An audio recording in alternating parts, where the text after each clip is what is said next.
and welcome is what I meant to say, and welcome to our final CDC annual review event. Today we're going to be focusing on how to create decent work and economic growth. It's very much that SDG 8 agenda. And here's a short film to get us going on the important work that CDC is doing. The world has a global blueprint to achieve sustainable development, the SDGs. And that is why CDC invests in support of them. Countries have 10 years to reach these targets. But the United Nations is sounding the alarm bells that there is a huge funding gap of $2.5 trillion per annum. And this shortfall comes at a time of the biggest global economic downturn in recent history. This has strengthened CDC's resolve in supporting the many communities and 1,200 companies it invests in right across Africa and South Asia. This means doing the hardest things with the hardest hit people in some of the hardest places in the world, always in partnership with them. Over the past year, CDC has committed £1.6 billion in businesses supporting productive employment and decent work for more than 850,000 people. This boosts economic growth in a way which ensures that growth is both clean and inclusive to meet sustainable development goals. So, at the heart of CDC's strategy is empowering women economically. This is critical to ensuring women have the power to control their own lives and in closing the gap to achieve Goal 5 on gender equality.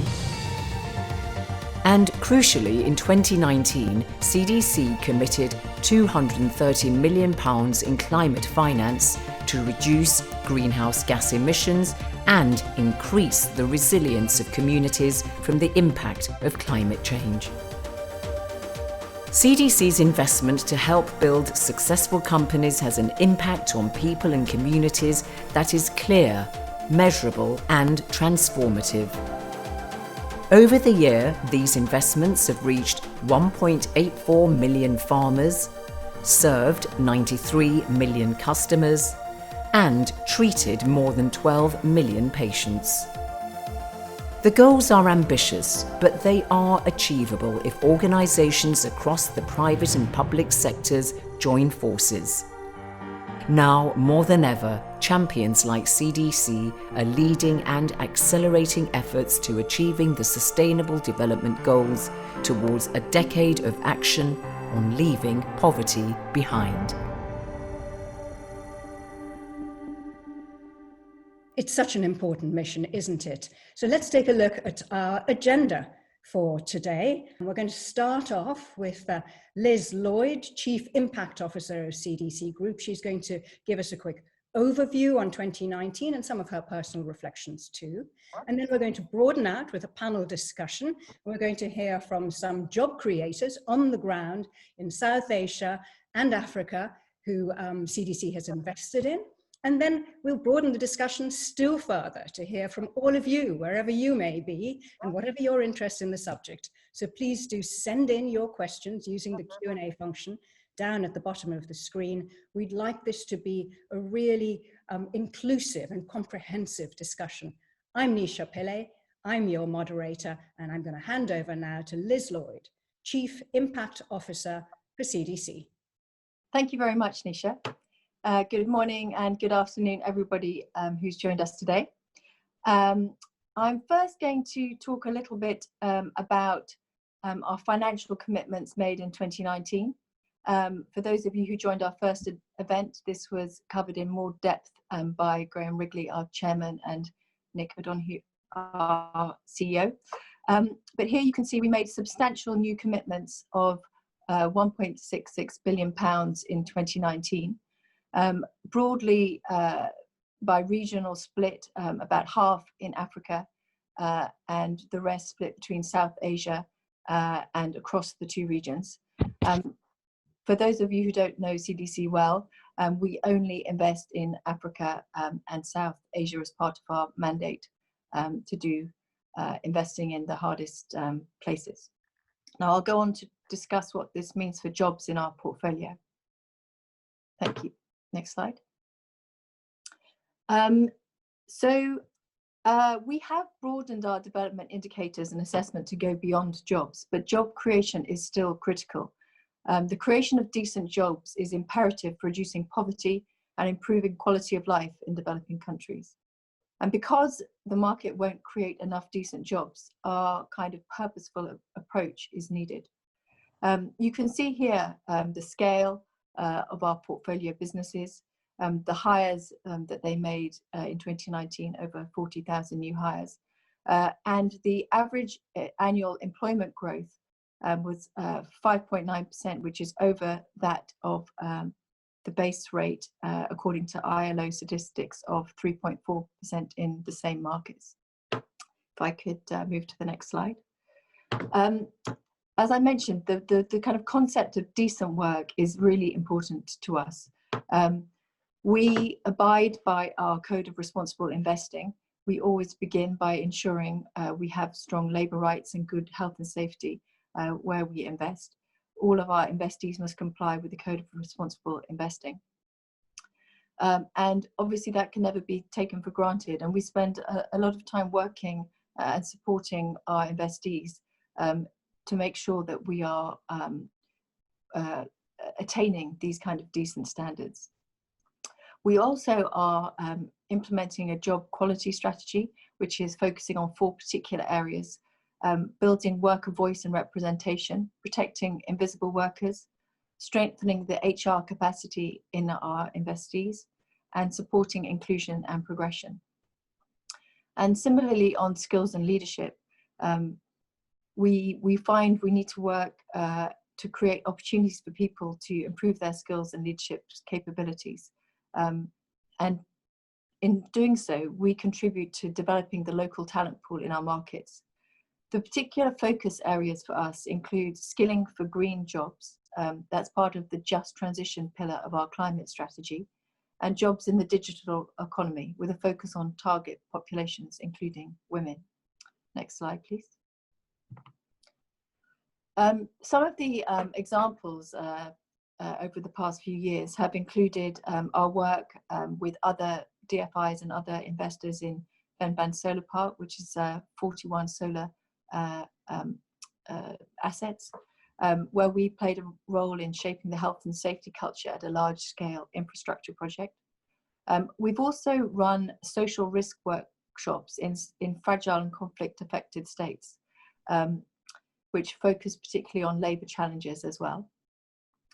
And we provide annual training for our investment managers, covering many kind of aspects of our advisory work, ESG, climate, but also managing and growing effective workforces, all part of our agenda of supporting our investees on the decent work agenda. And on skills and leadership, we have a project in Myanmar in particular, which has helped establish an in-house HR and training function at a fast-growing microfinance institution. And we have also worked with Virunga Energy to support their ESG team, their environmental and social governance team, to deliver training locally.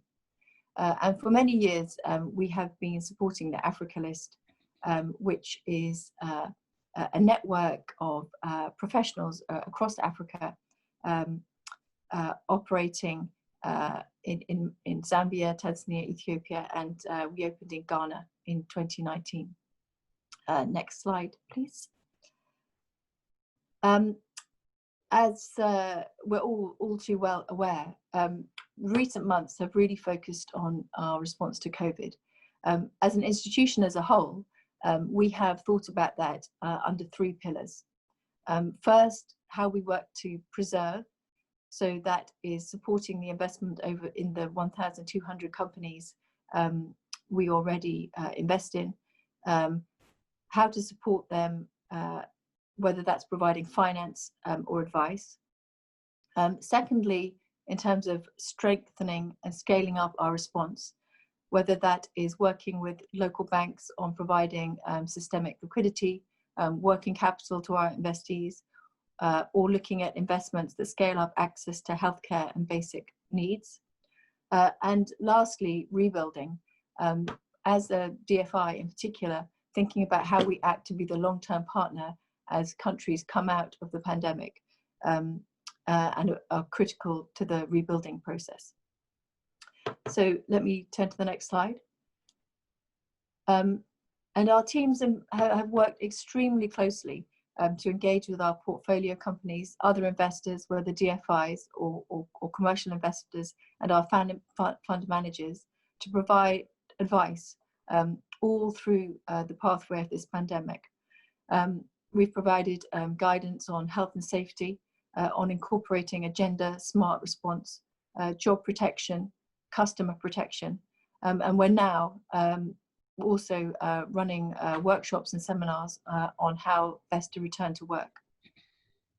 So all through our approach, we have embedded the kind of thoughtfulness about what is decent work in the context of the economy as the pandemic has taken its path. So thank you all very much, and let me hand you back now to Nisha. Liz, thank you very much. A very thoughtful overview indeed. Before I broaden out into a panel discussion, ladies and gentlemen, I just want to introduce you to one of the very many companies that CDC is proud to invest in. Here's a short film.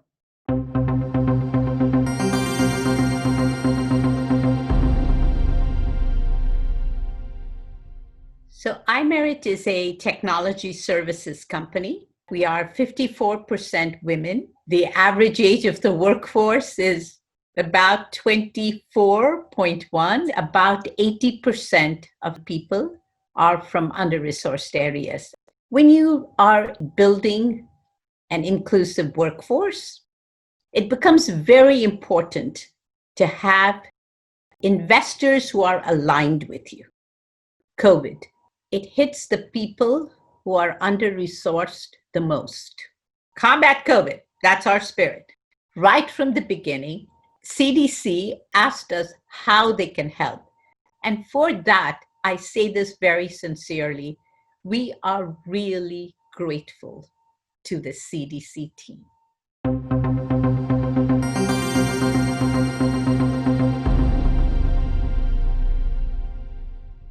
And the very inspirational Radha Basu is the first of our panelists who's going to join us for our panel discussion. Let me introduce you to her, founder and CEO of iMerit, Radha Basu, joining us from California, where she's been in lockdown, having to run her business from very far away. Radha, hello, thank you for joining us. Good morning, and thank you for having me on this panel. I'm delighted to join you.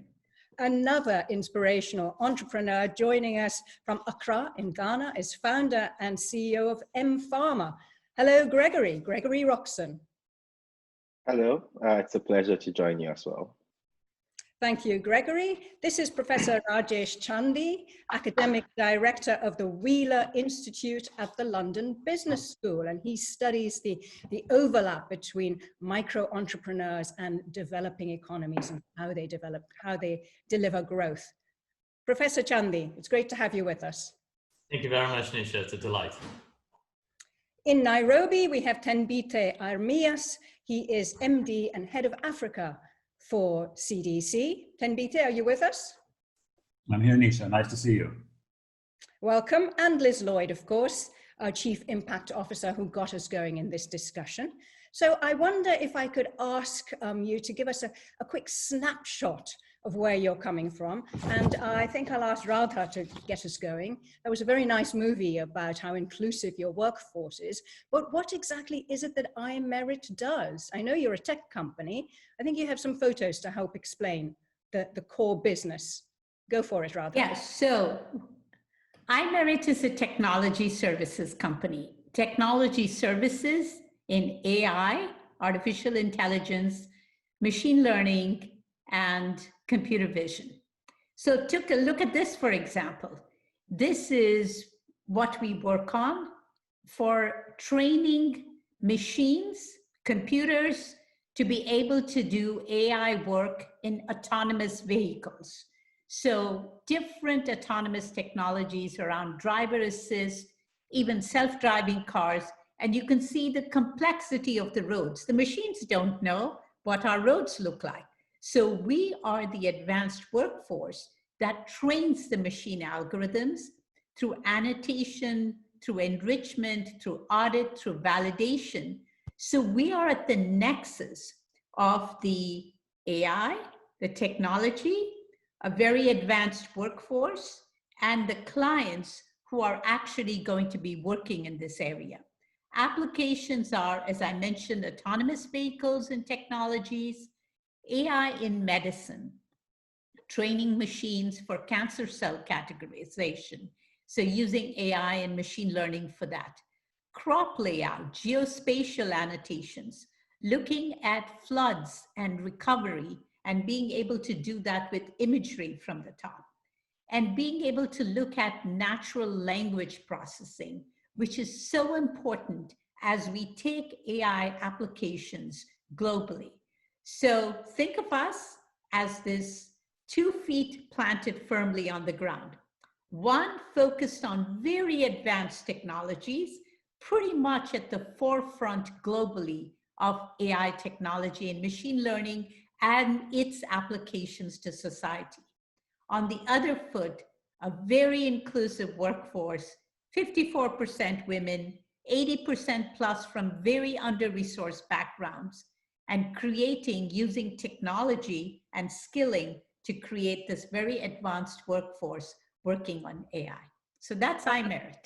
Ratha, thank you very much for getting us going. We have an idea of iMerit. What about mPharma? Gregory, tell us a bit about the idea, the sort of business logic behind your growing pharmacy business. The mPharma's mission is to build on Africa in good health. And we do this by building better pharmacies through strengthening the drug supply chain and expanding the role of the pharmacy into a primary care provider. We do this in partnership with existing pharmacies who lack the resources and support to do this by themselves. And what is important about this work and our focus on pharmacies is that the pharmacy is the most accessible health facility to most Africans. In a recent study that we did, over 60% of customers that we spoke to in Ghana said that they go to the pharmacy more than they go to a hospital or a clinic. And we believe that by being able to invest and strengthen the role the pharmacy can play in expanding access to primary care, we can really transform the health and safety of communities in Africa. And that's sort of what we're doing. And you managed to drive down costs and increase access to medicines quite considerably, haven't you? How have you managed to do that, Gregory?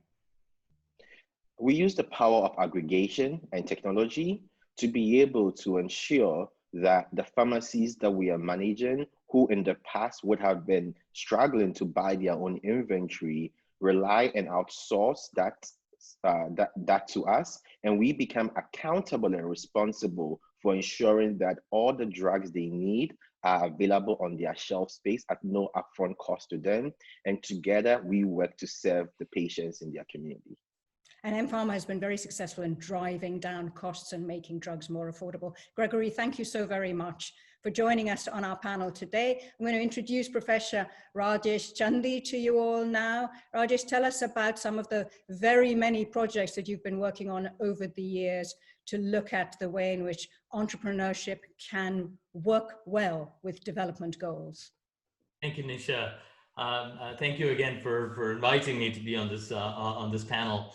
I have 2 roles at the London Business School, one as the academic director, one of 2 academic directors of our Wheeler Institute for Business and Development, another as a professor, as someone who teaches classes in emerging markets with our MBA students, as well as a researcher who works on these topics. Let me briefly provide an overview of the Wheeler Institute, and we could get into my work as an academic, as a researcher, perhaps in phase 2. The Wheeler Institute was launched 2 years ago, and it looks at ways in which businesses and business solutions can make a difference in solving some of the biggest challenges known to mankind. Now, including some of the big ones that Liz pointed out that CDC is trying to do, and including a number of the topics that are around healthcare, around employment, around applying new technologies, etc., that other panelists have talked about. Now, we're not the first to be looking at development issues, but the unique point of view is that of the business person. So the members of this panel who have decisions to make that have an impact, not only that is commercial, but an impact on the lives of in this case, millions who are touched by their activities. So the Wheeler Institute seeks to understand the world from the perspective of the business person, such as the folks on this panel, but also, and very importantly, given our focus on emerging markets and developing countries, very importantly, on the business person, the most common type of business person on earth, who is a micro entrepreneur, a small business owner, perhaps a franchisee of a pharmacy, but or even someone on this selling small items on the street. These are the most common business people in the world. Depending on which developing country you're in many places in the countries that are represented on this panel. In India, for instance, about 79% of Indians who are employed are self-employed. In Tanzania and Ghana, other places, all 70 plus up to 80+%. So we try to understand the lives of these business people and the impact they can have. Now, this means work in several countries, including in sub-Saharan Africa as well as in India. And some of the themes that Liz pointed to are very important from our perspective. One last point, a frustration that many business people, policymakers, and others face when talking about these things is the inability too often to go beyond heart-tugging videos, or small case studies, brief qualitative case studies. But what is to say my heart-tugging video is any better or worse than Radha's heart-tugging video, right? This is why we need empirical evidence. This is why we need detailed, quantified statistics on what works and what doesn't. So we will put you on the spot, Rajesh, and ask you what the evidence actually says and how we can scale up from the heart-tugging stories, as you say. Thank you very much, Rajesh. Now, listening to Liz at the very start, we could see that 2019 has been a good year for CDC. You're clearly very proud of achievements in a number of different areas, but then we've gone slap bang into the COVID crisis, which threatens to undo all that and certainly is cutting jobs at a remarkable and dramatic rate. Then Bite, could I ask you to just quickly tell us what's happening on the ground in Africa in your portfolio with companies? How are they coping with the COVID crisis and what are you doing to help them? Thank you, Nisha. I think most of us are aware that Africa on the healthcare front, the impact of COVID has been more delayed than it's happened than in the rest of the world. So the cases have started to climb and are accelerating now, but we are less than 500,000 cases as we stand today, and have about 12,000 deaths. Again, those are regrettable and important, but when you look at a continent of 1.2 billion people, that's still quite low relative to elsewhere. On the other hand, the impact on the economy has been quite severe already. As you mentioned, job losses, there are estimates of up to 20 million formal jobs might be lost as a result of COVID, up to 100 million informal jobs may be lost. 30 million people may be pushed under into poverty as a result of COVID. And if you look at specific sectors, the impacts have been quite severe. Tourism, which accounts for about 9 to 10% of Africa's GDP, has been hit particularly hard. I think estimates right now are about $60 billion of lost revenues within the last 3 months because of slowdown in tourism on the continent. 2/3 of the commodities that Africa exports have had dramatic falls in prices. So, whether they're minerals or whether they're oil, whether they're agriculture products. So a lot of the jobs that are underpinning those kinds of industries are being impacted quite strongly. When So you what look are at the you doing at CDC? Sorry to interrupt. What are you doing at CDC to help the businesses you invest in to protect jobs and to keep growth strong and resilient for the future?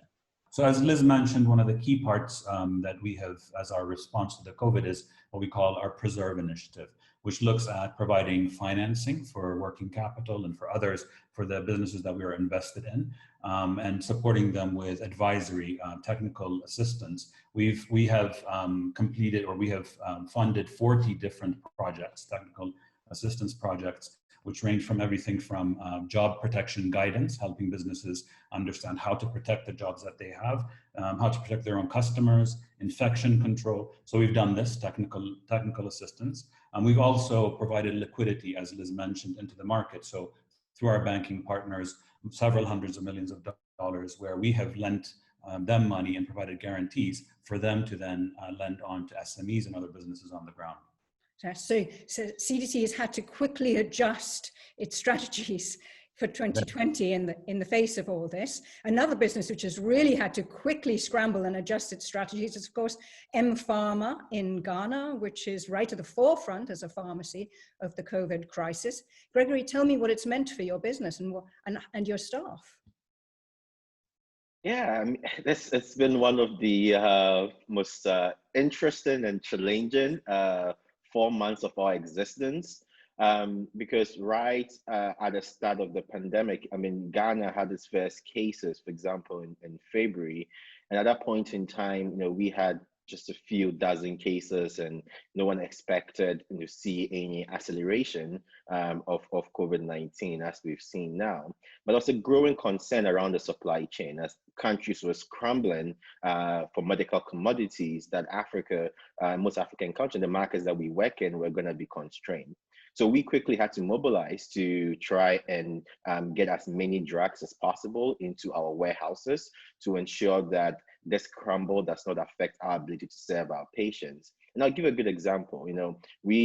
Something as basic hand sanitizers was a very hard thing to get. And I remember, we put in a large deal with a manufacturer in Egypt.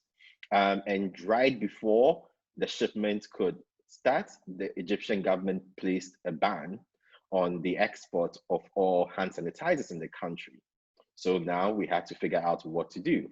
And what we had to do really was that we manufactured our own hand sanitizers that we could then make available in our pharmacies. So that's one bit of it. The second part of it, which I think was very critical, which has become more important now as the cases have gone up, was how could we scale up testing? And that was a critical piece of the puzzle that we took on, which I believe we will talk about during this panel, but really ensuring that we could support the health facilities on our network to be able to quickly ramp up the ability to test for COVID-19. Testing is not an area that M-Pharma is a big specialist in, right? You've had to move into this as a response to try and get the testing facilities out into the country. I think we have some photos. Tell us what you've done to sort of set this up from scratch. So in March, as we were seeing the few cases come up, I asked myself really a fundamental question. If I wanted to personally get a test, where would I get it from? And the answer was very poor because we had few testing laboratories in Ghana. So working with our shareholders, including the CDC, we started having conversations with different diagnostic companies to be able to see if we could put on a partnership to source the testing equipment and test kits for the countries that we operate in. And we expected it to be at a small scale. So quickly, we were able to put in a request. And over time, with the scramble for test kits, our ability to have made that decision end up putting M-Pharma as one of the largest suppliers of test kits and equipment on the continent. Over the last 4 months, we've supplied close to 1 million test kits and over close to 150 PCR equipment to about half a dozen countries across the continent. The second thing that we did was also knowing very well the constraints within the public laboratories. We realized that any long-lasting impact had to include the private sector. So we quickly mobilized private laboratories in Ghana and Nigeria and helped them repurpose their existing laboratory infrastructure to become molecular diagnostics providers. And today in Ghana, Nigeria, Zambia, and Zimbabwe, we've been able to develop a network of private laboratories that are now complementing the efforts of the government in scaling up testing. And we've had to do all of this in the last 5 months. Gregory, thank you very much. That's very impressive. If we look at the effect of COVID on iMerit, it's been completely different. You've just been struggling to actually keep the business afloat, as it were, to be able to service your clients. Rather, what have you done? So this was a real moment of truth when the shutdown, the lockdown happened on March 23rd. We have 2,800 employees, and they work from 9 centers in India, US, and Bhutan. 7 centers in India, 1 in Bhutan, and 1 in the US. And we were put to an extreme test when all our India and US centers, 90% of our capacity, which means our ability to deliver to our 80+ global clients, was completely disrupted. And many of these clients require 24/7 processes, very high bandwidth with LiDAR and video, and in the midst of their own disruption. I have to say, and the culture of the company is built in the centers because we have 54% women, 80% coming from very under-resourced backgrounds where they do not have all the technology. So we had to pivot the company based on one set of working principles to a polar opposite. And this was definitely achieved, and in some incredible ways. So this is an example of how we had to equip more than 2,400 people with systems at home, with bandwidth, with infra. This is Barnali, and she is in the Sundarbans. As you know, after COVID or during COVID, right at the end of it, the Sundarbans, Bengal was hit by the worst cyclone in 200 years. Well, Barnali heads a team of about 200 young men and women who are delivering solutions, geospatial imaging solutions, to one of the largest agri companies in the world. So and they came to us and they said, not only do we need your whole workforce back up, but we have some priority needs. And if you can't meet it, we would reluctantly have to go to someone else. And you know, iMerit, at least the CDC people know iMerit very well. We were like, we can do this. This is no way going to competition. And within about 3 days, we were able to get the 200 people workforce up. And we very lovingly say to Barnali, the project code name is Blue River. And we say to her, Barnali is sitting by the banks of the Blue River, working on a Blue River project across multiple centers, Bhutan, India, and New Orleans, to deliver to the client.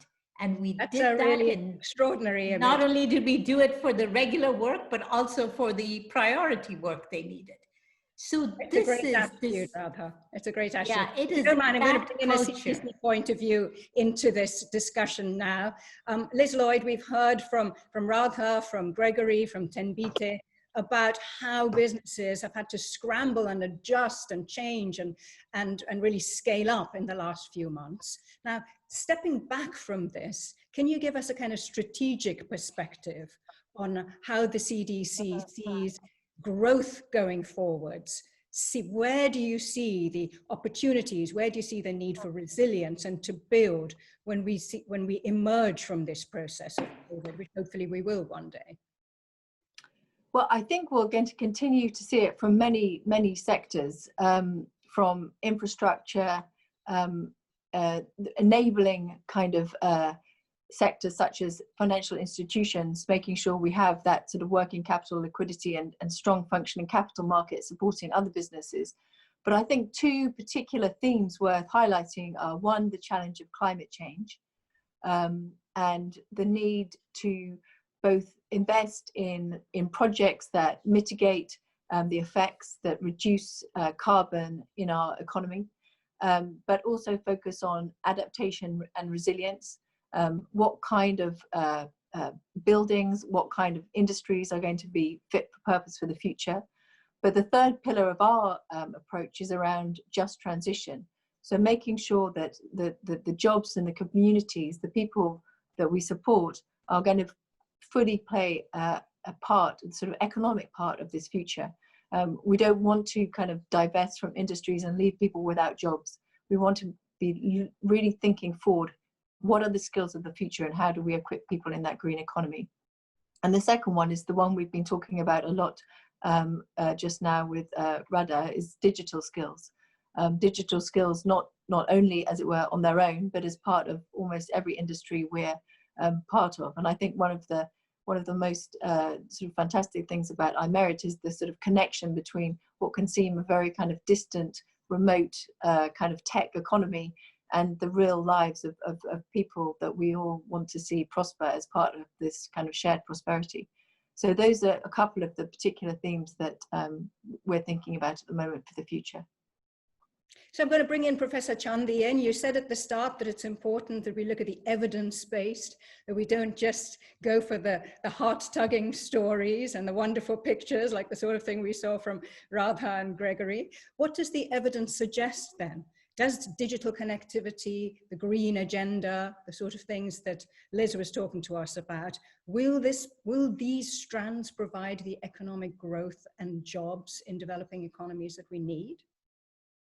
Well, I suspect the answer to that will keep many PhD students for generations busy, and that's a good thing. We're already getting glimpses of that, in part based on what's happened before. Although it's worth remembering that although COVID is unprecedented in so very many ways, the reality of developing countries is that these are places that are particularly prone to shocks, and the lives of individuals in these places are particularly prone to unexpected,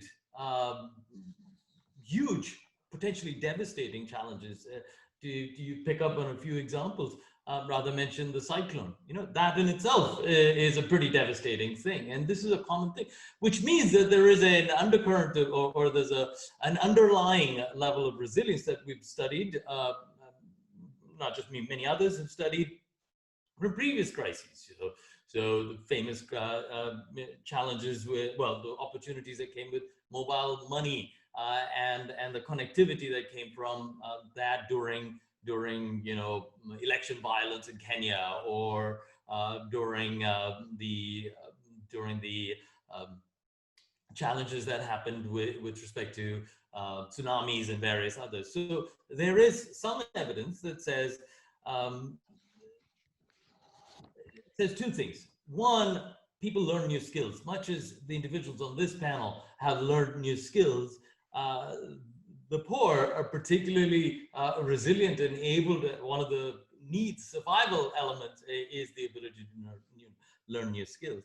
And the remarkable thing, horrible as COVID has been, the remarkable thing is that it has come at just the right moment when smartphones and connectivity, digital connectivity, has penetrated very many places, the Sundarbans as an example, or remote parts of Ghana as an example, that didn't exist. Just as we couldn't have had this conversation just 10 years ago.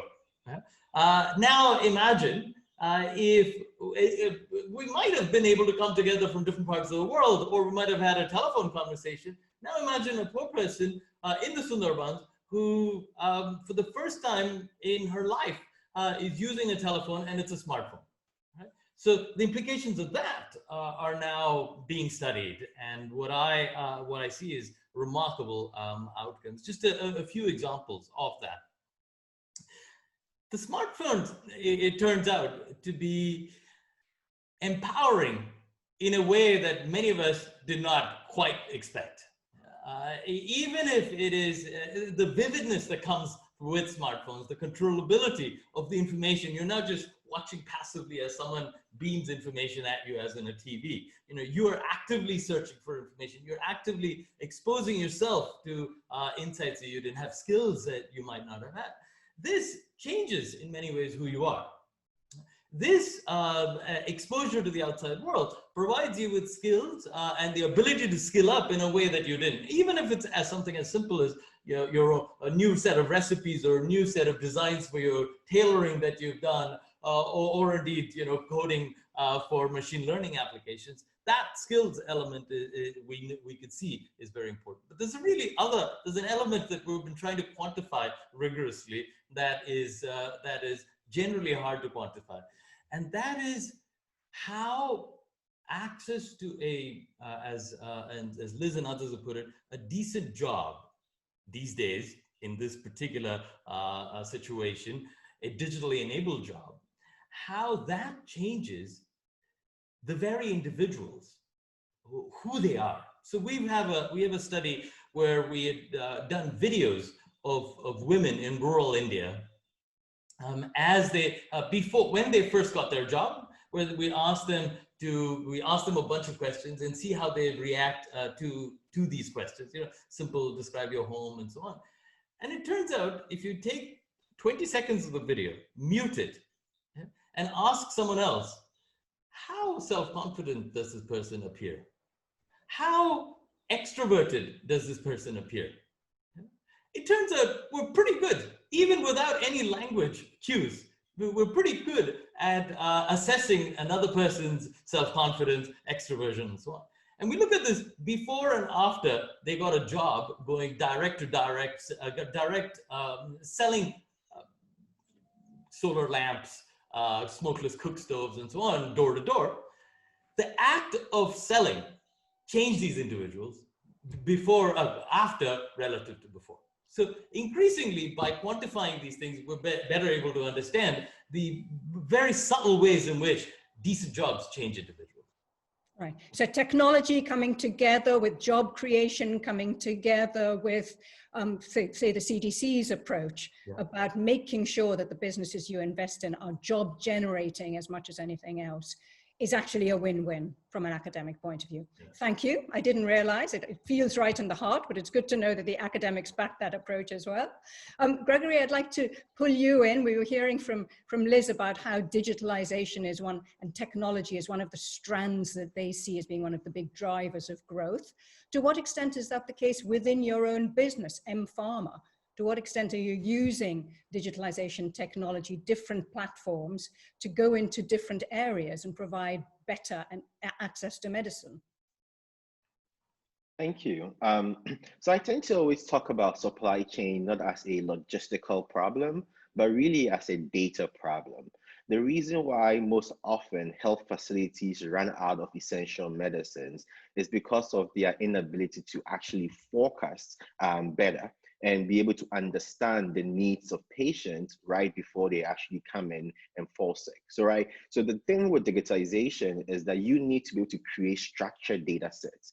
And that was one of the core things that we built at the heart of our supply chain transformation strategy, was that we had to ensure that we could actually digitize and create structured data sets on drug consumption for every patient that walked into any of our partner pharmacies. And then we could then use that data repository that we created to predict and forecast in advance of patients having to come back to the pharmacy to pick up their medicines. And that's been critical. So we had to end up building sort of 3 core data platform infrastructure, our own proprietary point of sale software we call Bloom, that we deploy in all our pharmacies. We built a mini computer called using a Raspberry Pi called PiSync that we install on the service of health hospitals to be able to pull data with their permission, so that through all of this, we build a much more robust structured data set. And that has allowed us to be able to drastically predict in advance of the needs of our health facilities, and has allowed us to cut down stockouts in the pharmacies that we manage. So without digitizing the supply chain infrastructure, it will be impossible for us to generate these structured data sets that is now supporting our ability to predict in advance. And you've also managed to drive down prices quite dramatically. Tell us briefly, it's a big number, how much have prices come down as a result of this business model of yours? Between 15 to 30%. We see that across a lot of these. I'll give you a good example with malaria. Remarkable. That's remarkable. Yeah, with malaria medicines today in Ghana, if you walk into any M-Pharma partnered pharmacy, you will get your Coartem, which is sort of a first-line malaria drug, for 10% less than what other pharmacies charge. And that has led to an increase in malaria treatments in the pharmacies that we partner with. Yeah, thank you so much, Gregory. This really makes sense of investing in companies which have technology at their heart so that you can deliver development outcomes like better access to medicine. Another really important goal of CDC, from what Liz was saying, is creating decent work and inclusive work. And I was very struck, Radha, by the pictures of your staff. Now, they don't look like typical computer engineers. They don't look like the typical employees of the giant computer companies that dominate India, right? So how is it that you've managed to employ people who don't seem to be typical computer types? Well, you have to look at digital transformation worldwide and say, where are these applications going and what kind of people do you need? You need very motivated people. You need the culture and you need that real eagerness to learn. Nobody in India, even in the largest companies, knows a lot about AI. So a lot of the work we're doing is the technology, using the technology to be able to do the custom skilling to be able to create jobs. Let me give you a simple example. We talk about autonomous vehicles, which is probably the furthest or the highest technology in terms of application of AI, self-driving cars, even if you don't go all the way there. And to be able to train machine algorithms that actually power the self-driving cars, imagine our workforce is doing that. So you think, well, how is this possible? Wouldn't you need a PhD to do this? Some of the most complex work is at a pixel level segmentation on the images.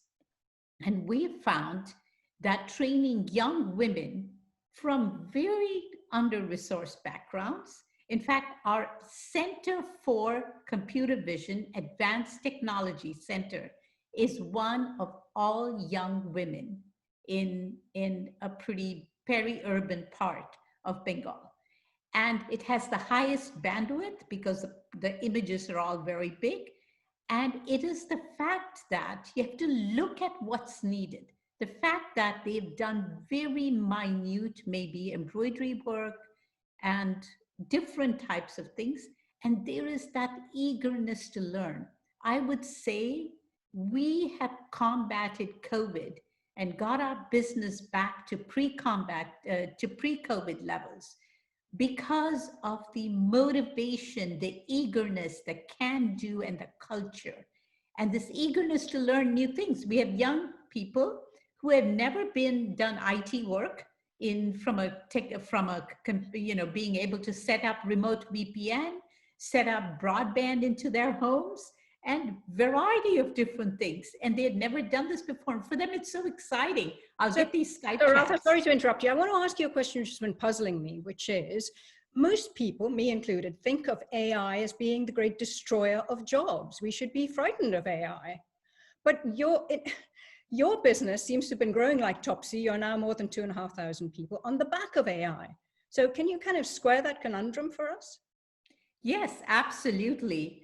About 3 years ago, I stood up at the Churchill Club meeting and everybody was talking about AI taking away jobs. And I talked about AI creating jobs. And it was like, oh, I think they were going to throw eggs at me, So it was right in the middle of California. AI's applications are societal, are global. It helps in AI in medicine, in transportation, in crop layout, etc. Now these machines, this artificial intelligence doesn't happen just magically. You have to train the darned machine algorithms to be able to perform the way that you would expect a radiologist looking at an image or looking at, autonomous technologies for driving cars, or being able to look at crop layout or anti-poaching and doing geospatial images. How do you train these machine algorithms? There are millions and millions of annotation and data enrichment needed to go through this digital transformation. That is done by an advanced workforce, of which our 2,800 people are some of the best in the world. And so I the truly riverbank of believe of Northeast India. Radha, I'm going to pull in Tenbite Ermias, if you don't mind. Yes. Haven't heard from you for a while, Tenbite. I know that CDC has been investing in platform type of businesses in Africa and South Asia, gig economy type of jobs, including Link in Kenya. How do you square that, the creation of gig economy jobs, with your commitment to decent work? What's the logic behind that, Tenbite? Thank you, Nisha. I mean, a couple of things. One is, in many of our economies, the prevalence of informal jobs is really what is distinct. And we find that gig economy jobs are very much stepping stones to formalized jobs. That's one way to look at this. Another one is the example of Link, which is what you mentioned. Link, for those who don't know it, is a business in Kenya that effectively connects skilled workers, so plumbers and electricians and so on, to demand. And so that particular investment that we've made is focused on connecting and creating jobs through the platform itself. So even though it's a gig economy job, these are real jobs that without it actually wouldn't happen. So very much the reconciliation is that we have informal economies, we have unemployed people, we have some skilled people, as in the case of Link, and what we're trying to do is have a net effect of bringing people into more formalized jobs. Okay, and it's working like that? It is working, and I think that model is also one that is growing into and in fact now during the time of COVID, things like small farmers as well are getting onto those kinds of platforms to deliver at home groceries. And things that were not necessarily the first thing that you would think about putting onto those kinds of platforms are becoming real. So I think that's the other point of these the quote unquote gig economy, is that it's also very much it's one that can adjust dynamically to the demand of the marketplace, and one that, in essence, when we think about decent work, there are many definitions of it, but there's pay, benefits, and so on. But control over your work is another part of what makes a decent job. And so that's the other thing that, and I think Radha's description of sitting on top of the rooftop and doing your work. I mean, that's something that for somebody that gives him control over what he does. So in a different way, it is a way of addressing the question of decent work, which I think is at the core of what, as Liz described earlier, is what we care about. And we are working with our DFI partners as well to define clearly, so that in cases like this, in gig economy and other investments, where we can articulate what kind of the 21st century definition is of job quality. Great, thanks, Tenbite. Another thing that Liz was talking to us about right at the start was gender empowerment, gender equality. One of the reasons, I'm sure, that CDC was so attracted to iMerit and Radha Basu's business. But what is the evidence? Let's go to Professor Chandi again. What is the evidence that investing in women and more inclusive workforces actually delivers development goals? Professor? Yeah, thank you. Traditionally, we've looked at the impact of jobs through an economic lens. So jobs yield an income, which leads to prosperity, which leads to all kinds of things. Yeah? Or we've looked at the kinds of skills necessary to get jobs. Yeah? So schooling at a basic level, or vocational training and so on, both very important. What we're realizing more and more, and especially with the gender lens on, especially with the world, the way things are going, is jobs also provide dignity. Jobs also provide skills themselves. Yeah? Jobs provide pride. They provide identity. They provide legitimacy. They provide opportunities. So just as an example, so those gig economy folks, if they wear a t-shirt, I've seen this, yeah? Someone wearing a uniform with a t-shirt and an ID is a matter of pride. You know, you belong to something larger. You know, just as we might say, Nisha, you might introduce yourself as having worked for the BBC, or I might say I work at London Business School, and there's a certain association with a larger entity. And that's important. That's important on many levels as a social individual. The fact that you matter, especially if society tells you you do not. The fact that someone who's legitimate considers you as mattering is important. But also the fact that now Radha's employees have worked on projects involving the Catholic Relief Charities or HP or someone else, yeah, is a line on their CV that is profoundly important. Yeah? If Google were looking for, which has legitimate needs for highly skilled individuals like Radha's employees, if they themselves were to approach Google and say, look, I have the ability to do this, they would have a really hard time getting a job. Whereas if they say, I've worked with HP, I've worked with Catholic Relief, and here are the projects I've done, that gives them a step up that is substantially higher. Yeah? And so now we're starting to understand that. And so we're going from that initial very, very important focus on basic education and basic skills to the impact that jobs can themselves have. Too often, business people have focused on what can the employee do for me? What we're increasingly starting to realize is that employment actually does and can do, when done right, can do amazing things, especially for the most vulnerable, especially for those who are the most disadvantaged, who otherwise would not have those opportunities. Thank you, Rajesh. That was very convincing.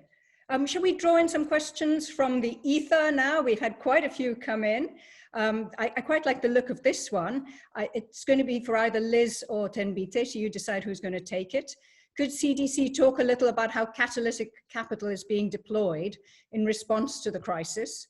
And if mPharma, iMerit have received more catalytic capital in the past or during COVID-19? Catalytic capital, investment capital, it's patient, risk tolerant, concessionary, and it goes on like that. Do you want to chew on that question, either Liz or Tenbite? Liz, do you want to go ahead? Yeah, sure. So, I mean, the way we think about our kind of capital and kind of risk appetite and so on is we have a tranche of our portfolio that we call Catalyst, and that basically is both where the risk is elevated, but where the development impact is enhanced. And then our kind of growth portfolio is our kind of standard investing, but where obviously we're still looking for development impact. And then, as Tenbite was mentioning, we have some technical assistance that we also deploy. So in terms of our approach, that hasn't sort of changed through the crisis, although obviously the external environment has. So we take very much the same sort of, I guess, philosophical approach, but the environment in which we can achieve impact, or the risk environment, has altered. We are also aware that as a DFI, we do think it is our role to be countercyclical in this phase.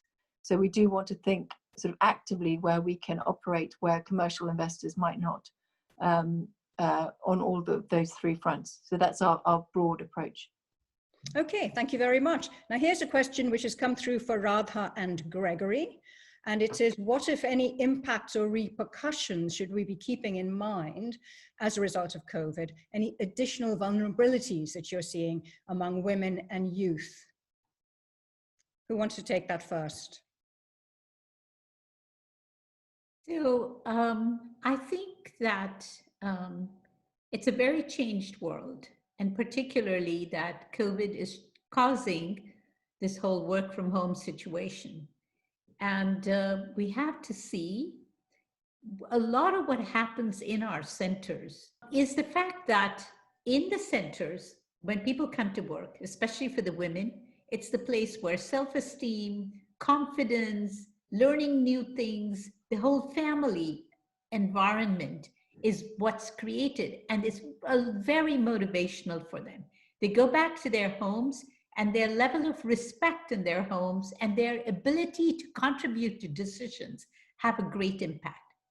We need to make sure that in a vulnerable situation like COVID, we use technology, we use skills, we use a variety of different things to stay in constant touch and make sure that all the advances that have been happening, both by us, but really by our employees, again, with the use of technology, every possible technology that we can actually use to create this environment and keep that touch becomes very, very important. And I would say that's especially true for the women.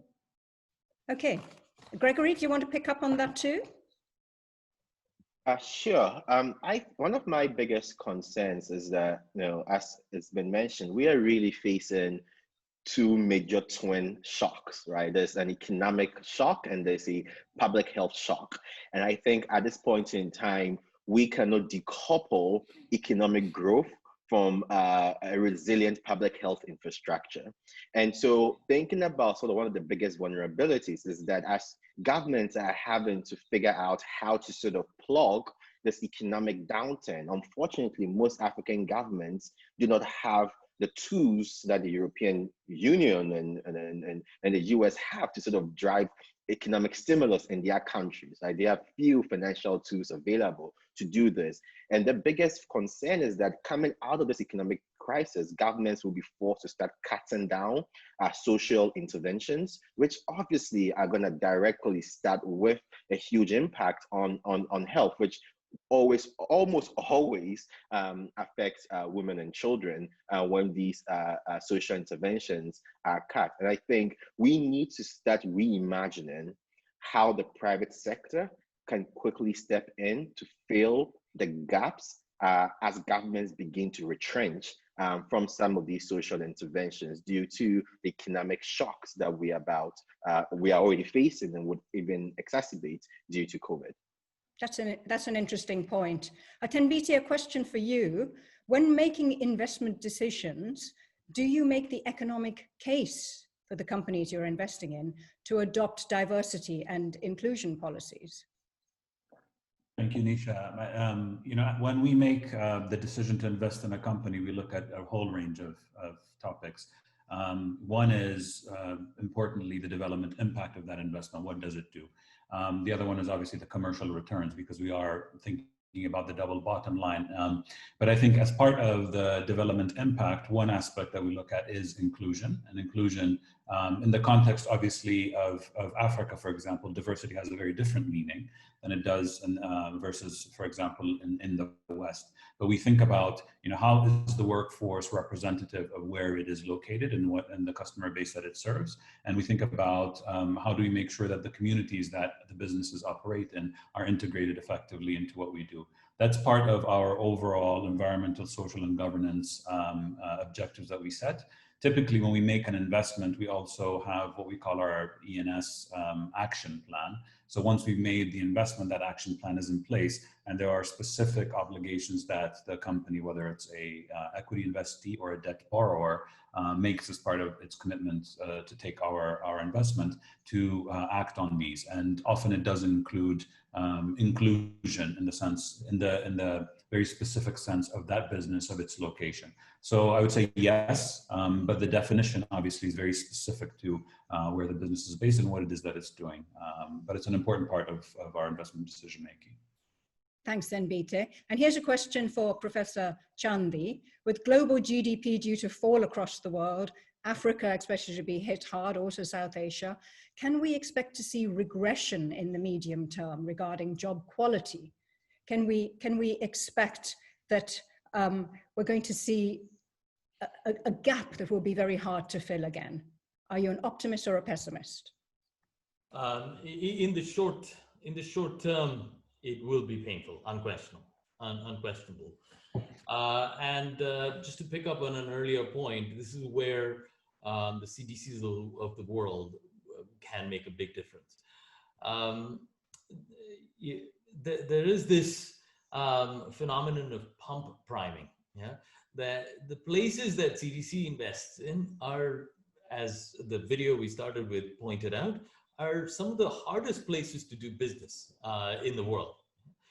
And part of the impact is in priming the pump, that getting, showing that things are possible, yeah, and the demonstration effect that comes with that. Now, to the extent that CDC invests now when people are down, that has a particularly powerful impact. Yeah? So I will note that not only is there real pain in the short term, the needs are even more acute and intense, and therefore an entity such as CDC has a particularly valuable role to play, not just for now, but in showing what is possible. Now, in the medium to long term, I am still an optimist, and I'm grateful that we're all alive at this moment in time, when things that were simply not possible on health, on digitization, on connectivity more broadly defined, roads and everything else, are far more possible than today in developing countries than they ever were. Yeah? To that end, business possibilities, economic possibilities are much greater. So it is forcing, you may have all seen this cartoon about who drove digitization in your company. And the quiz question is, was it your CEO? Was it your chief technology officer? Or was it the thorny COVID virus? And the answer always is COVID drove digitization in your company. And so many are being, to some extent, reluctantly pulled into. I speak as an academic. Hey, teaching Zoom classes was not my idea of a great time. But there are many others who are now reluctantly, or because they see possibilities, moving into that area. For that reason, and I don't only mean to emphasize digital, but for that reason, things will get better.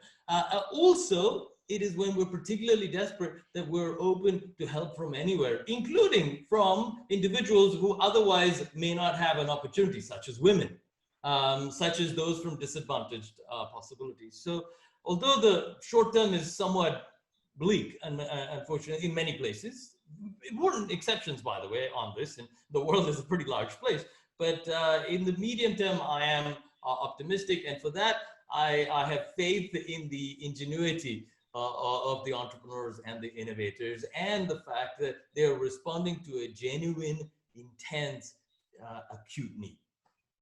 Rajesh, thank you very much. Here's a final question for you, Liz.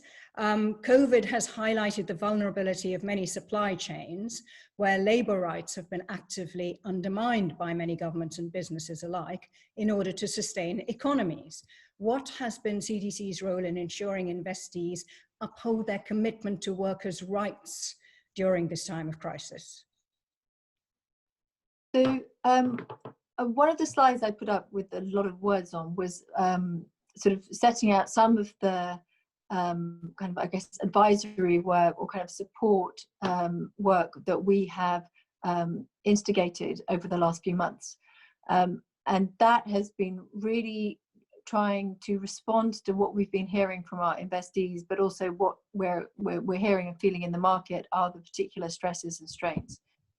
So a couple of the first elements were around kind of health and safety in the workplace in COVID, so keeping people safe, keep customers safe, but also this question of job protection. So, you know, when companies quite understandably are under pressure to cut costs to keep their business, you know, thriving through this extreme contraction, you know, what is the way in which to engage with your workforce? All those pieces of advice we talked through. We provided sometimes bespoke advice with our workforce. They're all available publicly. And I saw another question came in on where, you know, putting in ESG frameworks into your own company. All our toolkit is also available just sort of search for ESG CDC toolkit, and you'll find all of these materials, because I mean part of our kind of pump priming is also to make these freely available to people, whether or not you're an investee, because it is, we feel, part of sort of market building and field building, so we put all of this out publicly, and we're very mindful, you know, that we do want to support our companies doing the right thing with their workers through this period, and often it is, you know, helping people kind of take those steps. And now we're doing the same as people are returning to work after lockdown, which is how do you protect people as they return to work in different environments? You know, what are the implications for data protection, for HR policies internally when you've got different setups, and you want to enforce social distancing or other kind of protective measures. Can I just ask you one final question, which has come in from the audience, which is looking beyond the COVID crisis across the next 10 years to the 2030 agenda? Will CDC Will CDC use the SDGs as general areas to illustrate case studies of good practice? To what extent do you weave that into your investment practice? Yeah, so each of our investment decisions is informed by an analysis of, as Tim Peter was saying, financial return and development impact. And each of those cases is linked to one of the SDGs. And these, so for example, there may be a kind of a route to impact that is around decent work, economic opportunities, or it might be around healthcare or about climate and the planet. So our investment theses and our sort of routes to impact are all linked to the SDGs. Thank you very much, Liz Lloyd, for starting and concluding our discussion about the importance of decent work and how it marries with the growth agenda. Professor Chandy, thank you as well for, from an academic point of view, championing the importance of decent work and work as the beginning point of empowerment for individuals, wherever they might be. Gregory Roxon and Radha Basu, we really salute you for the work that you're doing, scaling up your businesses in the middle of this crisis, looking for opportunities, and also having gender inclusive workforces. Tenbite from Nairobi, thank you so much for giving us an overview from an investor perspective on what CDC is doing on the ground, wherever you are. Thank you so much for joining us. We hope you've enjoyed this discussion. From me, Nisha Pillay, goodbye for now.